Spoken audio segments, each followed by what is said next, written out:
Praise the Lord. இயேசுவின் ரத்தம் ஜெயம். தினமும் இயேசு நிகழ்ச்சிக்கு உங்களை கர்த்தராகிய இயேசு கிறிஸ்துவின் நாமத்தில் வரவேற்கிறேன். மாதத்தில் முதல் நாள் ஜெப நாள்.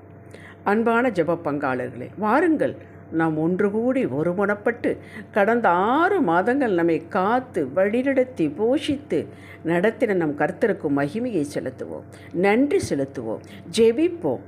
பின் அவர் ஜூலை மாதத்திற்கு கொடுக்கும் வாக்கை பெற்றுக்கொள்வோம். ஹல்லேலூயா. சங்கீதம் 50:23 கர்த்தர் இப்படி கூறுகிறார், ஸ்தோத்திர பலியிடுகிறவன் என்னை மகிமைப்படுத்துகிறான் என்கிறார். இதுதான் நம்முடைய வழியை செவ்வைப்படுத்துவது. இவனுக்கு ரட்சிப்பை வெளிப்படுத்துவேன் என்கிறார். ரட்சிப்பு என்றால் மொத்த ஆசீர்வாதங்கள்.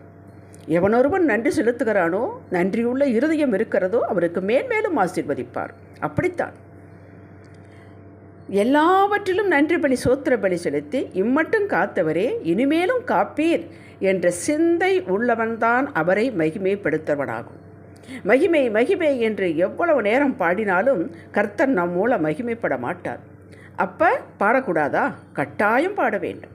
இது நம்மை உற்சாகப்படுத்தும், பக்தி வைராக்கியத்திற்கு நேராக இட்டு செல்லும். ஆனால் பிராக்டிக்கலாக நாம் ஸ்தோத்திர பலி, நன்றி பலி நம்முடைய வாயிலிருந்து அவருக்கு செலுத்த வேண்டும். அதுதான் அவருக்கு மகிமை. அதில் தான் பிரியப்படுவார். இதுவரை செய்த நன்மைகள், கஷ்டத்தையே சொல்லி கொண்டிருக்கக்கூடாது. கஷ்டம் யார் வாழ்வில் இல்லை, எல்லார் வாழ்விலும் தான் இருக்கிறது.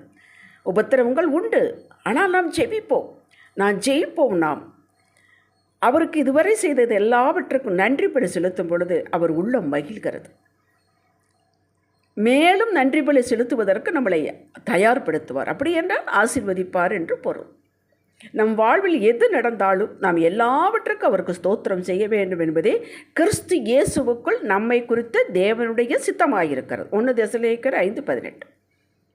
கடந்த மாதத்தில் நினைத்த எதிர்பார்த்த காரியங்கள் நடக்கவில்லை, வாய்க்கவில்லை. மாறாக எதிர்மறையான காரியங்கள் நடந்துவிட்டன. இதற்கு எப்படி ஸ்தோத்திரம் செய்வது, நன்றி செலுத்துவது? நல்ல கேள்வி. பதில் இப்படி சொல்லுங்களேன். தகப்பனே, நீங்கள் உணர்த்தினபடி தான், ஜெபித்த பின் தான், வாக்கு பெற்ற பின் தான் செய்தேன், நடக்கவில்லை.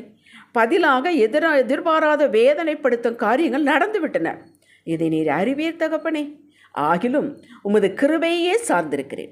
நீர் நீதிமான்களுக்கு ஒரு துன்பங்கள் எல்லாவற்றையும் நின்று விடுவிக்கிறவர் என்று உமது வார்த்தை சொல்லுகிறது. எனக்கும் மறைபொருள் ஒன்று தெரியவில்லை, ஆனால் உங்களுக்கு அப்படி அல்ல. சகலத்தை அறிந்திருக்கிறேன்.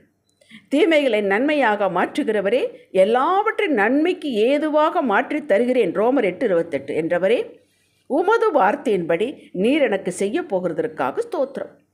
இதை ஏற்றுக்கொண்டு உம்மோடு உள்ள உறவில் பயணத்தில் தளராமல், விசுவாசம் குறையாமல் நடத்துகிறீரே, ஸ்தோத்திரம்.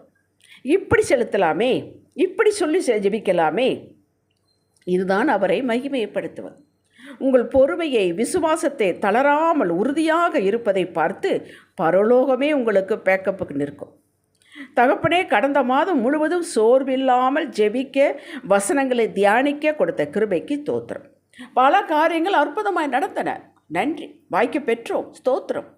உமது நீங்காத அன்பிற்கு, தயவிற்கு ஸ்தோத்திரம். நாங்கள் மறந்துவிட்டாலும் நீர் மறவாமல் சகலத்தை முடித்து கொடுப்பதற்கு ஸ்தோத்திரம். கொடுத்த மழைக்காக ஸ்தோத்திரம். உஷ்ணத்தில் தவித்தோம், எங்கள் பிள்ளைகள் தவித்தன. மூட்டை தூக்குகிறவர்கள், தலையில் சுமந்து கொண்டு காய்கறி விற்கிறவர்களாம் தவித்தார்கள்.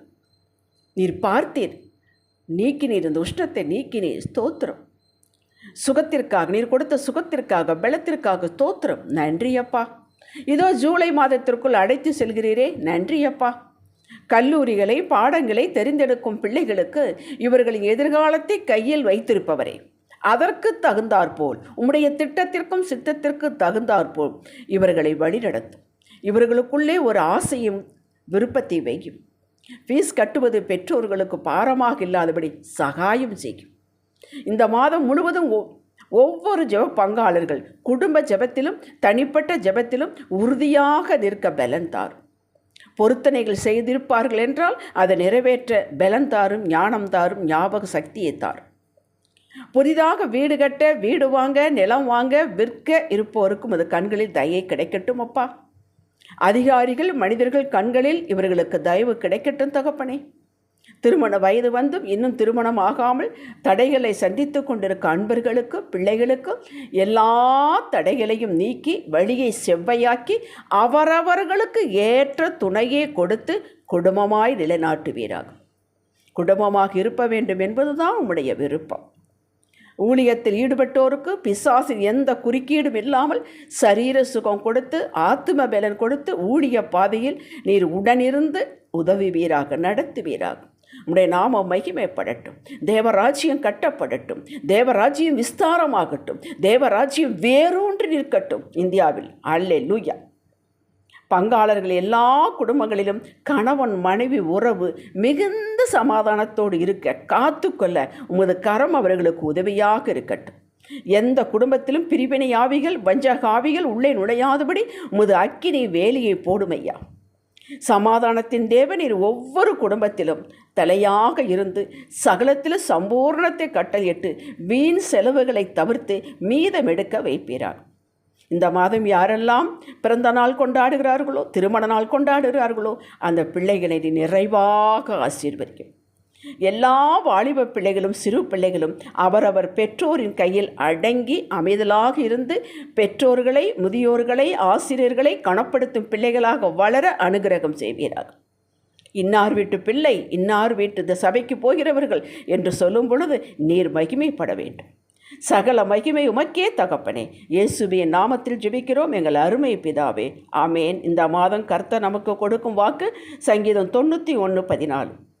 அவன் என் நாமத்தை அறிந்திருக்கிறபடியால் அவனை உயர்ந்த அடைக்கலத்திலே வைப்பேன். அப்படியே நம்மை அவர் உயர்த்துவாராக, காத்து கொள்வாராக. ஜெப பங்காளர்கள் யாவரையும் தனித்தனியாக குடும்பமாக இயேசுவின் நாமத்தில் வாழ்த்தி ஆசீர்வதிக்கிறேன். யாவரையும் தேவ கிருபைக்கு ஒப்புக் கொடுக்கிறேன். மகிழ்ச்சியோடு நிறைவு செய்யும் கிறிஸ்துவுக்குள் உங்கள் அன்பின் ராஜகோகிலம். ஹல்லேலூயா.